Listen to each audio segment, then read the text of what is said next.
Welcome back to the Thinc conversation.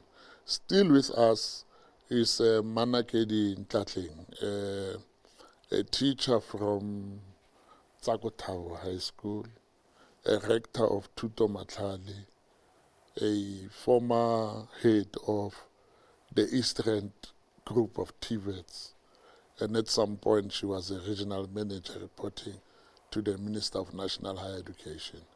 We welcome you. Thank you. Back again. Let's focus on TVET Colleges now. You have been a principal of a TVET in the manufacturing capital of the continent. Remember, Ekurhuleni is a manufacturing capital of the continent. How has this influenced your throughput of students at your TVET colleges? Are there flagship programs you can share with us? You want us, the country, to believe we can make them scalable? Because I remember when you were there was a center, Yadikoloi, one of the big manufacturing. Tell us more about what... Okay. I've been the principal of Ekurhuleni West TVET College. It's the West. Yeah. That's where my prime life has been, And my others were peripheral, but my time there, 10 to 12 years that I spent there, were the best years of my life. I would say the college grew from 5,000 students to about 24,000. It was, I would say it was one of the best colleges in the country. Worse of it, I even became a president of College Principals Association during my time. We were in the hub of the economy of Gauteng, and which was actually of the continent. Of the continent, yeah.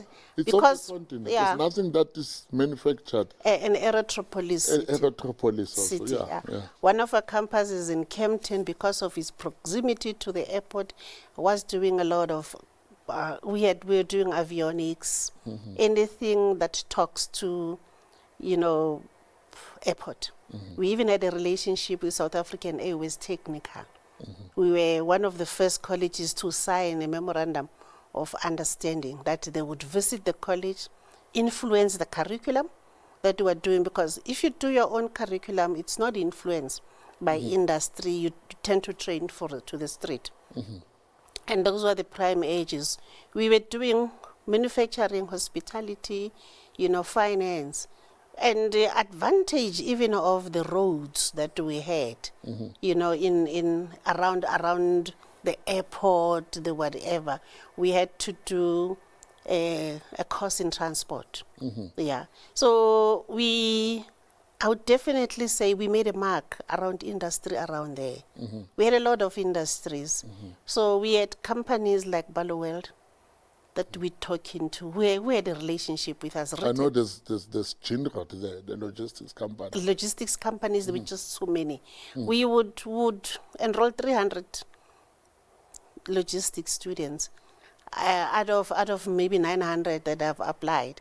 And at the same time, we will plant them in around the industries around there. But why is it that we hear a story that South Africa is a very certification-intensive country? We produce a lot of people that know about what they should do and few people that know how to do something. And I think TVET colleges are supposed to produce more of people that know how to do the work and not what should be done. If I've got to use that language. Now, how did you deal with the how-tos of that at your...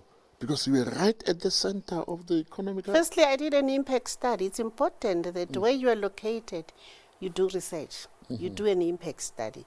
You understand who are your stakeholders. You understand who are the people that matters around there. I did an impact study. I called them to the college. I had a discussion with them within the college, show them what is that you were capable. I would tell you the kind of workshops that we had to build and put equipment within in UK, my college was the best if I had to go there and see them. And that's important. Make your impact study, know what you do, and that's leadership. Leadership is very important. Leaders that we put in colleges like that, they should know what is supposed to happen, what is that is needed, together with governance. It's very important that you do that. So that's what we did, an impact study, and after an impact study, you train your staff. Remember the kind of lecturers that we need there. There's no school for them, let me tell you, because we need somebody who's an artisan. Secondly, we need somebody who is an educator. You can't combine the two. So the only thing is, after that, you also place your own lecturers into industry so that they don't come and teach things that they have not experienced. Okay. My granddaughter, who's doing civil engineering, was telling me to say, you know, a number of our lecturers have not experienced the industry. They haven't experienced what we're doing, what they are training to. So it's important that lecturers are placed in industry so that they know what the students that they are teaching are going to be exposed to in the near future. And what we did, during holidays, we will place our students right through from level 2 up to level 4, or from N4 to N5. We make it a point that they become exposed to industry. It doesn't matter whether it's a 3 weeks or it's 2 weeks, that makes a difference. And we did not do only industry students, even students that are doing retail, because we've got a lot of retailers around there, the TFGs, Parker mode, Woolworths. and that. But now, we know that you cannot train a nation to entrepreneurship. You know, I've seen many programs, people call people, but we are training people to be entrepreneurs, you know. And the simple definition of entrepreneurship is that the person must want to be that, you know. And we also know that the skill, you can skill a nation to that. You don't train them. You don't put them in a class and do a chalk and talk. No. You can skill them into that. How big of this focus of entrepreneurship are the TVETs doing it? Because we're talking about the need for black industrialists. We've got these students that go to TVETs. They learn tool making. They learn all these things that you need to start your own industry.